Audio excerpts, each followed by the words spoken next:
பள்ளிக்கட்டு சபரிமலைக்கு கல்லும் முள்ளும் காலிக்கு மெத்தை சுவாமியே ஐயப்போ ஐயப்போ சுவாமியே.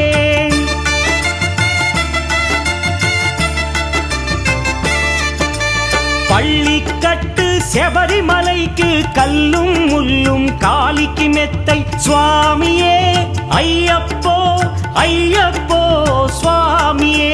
నెయ్యాభిషేకం చేయండి హారతులిచ్చి కొలవండి ఇరుముడి స్వామికి భక్తిగా ఇచ్చి వేదన తీరగ వేడండి అయ్యప్పను కని పిలవండి స్వామియే అయ్యప్పో అయ్యప్పో స్వామియే.